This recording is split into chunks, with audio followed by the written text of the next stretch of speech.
Hello students, topic for today's lecture is origin and development of the principles of natural justice.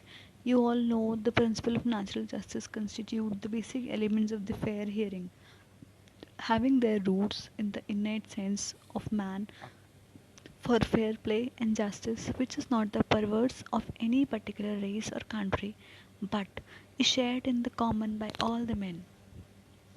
Natural justice is another name for the common sense justice rules of natural justice are not in codified form rules. These principles embedded or inbuilt in the conscience of the human being. It supplies the omission made in the codified law and helps in the administration of justice. Natural justice is not only codified to fairness, it will take many shades and colors based on the context. Thus, the natural justice apart from the fairness and also implies the reasonableness, equity, and equality. They are neither cast in a rigid mold nor they can be put in a legal straitjacket. These principles, written by the nature and the heart of the mankind, they are immutable, inviolable, and inalienable. It is true that the concept of the natural justice is not very clear, and therefore it is not possible to define it. Yet, the principles of the natural justice are accepted and enforced.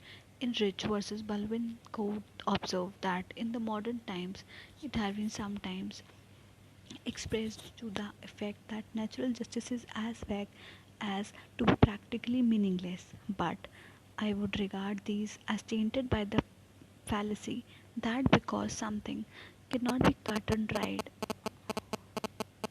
Now we'll look at the concept. What is the basic concept of the natural justice?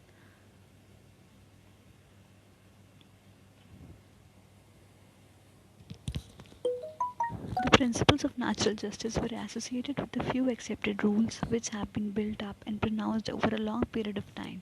In the West, in the olden days of laissez faire practice, when industrial relations were governed and administered by the harsh weighted law of hire and fire, the management was in the supreme command and its best.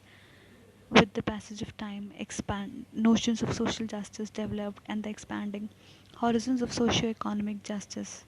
The freedom to hire men, women is embedded in the management philosophy and thinking, and the liberty is restrained to firing them arbitrarily or at its own will.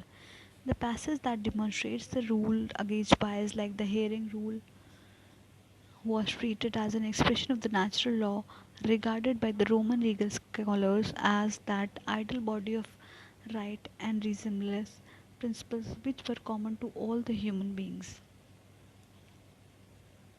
The word natural justice manifests justice according to one's own conscience. It is derived from the Roman concept jus naturale and lex naturale, which means that the principle of natural justice. And according to Aristotle, law inspired by reason is natural law, and when a general proposition of legality is found to work hardship to a particular case, equity must be applied to mitigate and rectify harshness. It's the natural law that provides framework of the principle, and it's left to the legal law to supply flesh and blood to the legal system. Natural justice has found its origin in the early Greek and Roman empires, being acknowledged even in the Kautilya's Arthashastra. In more ways other than the Indian concept of dharma is similar to the concept of natural justice. All powers of the state, including the executive, the legislative, the judicial, were maintained by the king. Therefore, it was on the king to reform and create the code of law to maintain peace and equality in the state. Principles of natural justice can be said to be the rules of fair play. It is a common law concept that represents the higher procedural aspects developed by the courts of which every judicial, quasi-judicial and administrative body must abide by. Natural justice equates with fairness, equality and equity. The concept also extends to the general duty to act fairly and to ensure that fair decision is reached by an objective decision maker. The chance to be heard by an impartial judge is that what lies at the heart of the principle and procedural fairness, ensuring procedural fairness protects individual rights and enhances public trust in the process.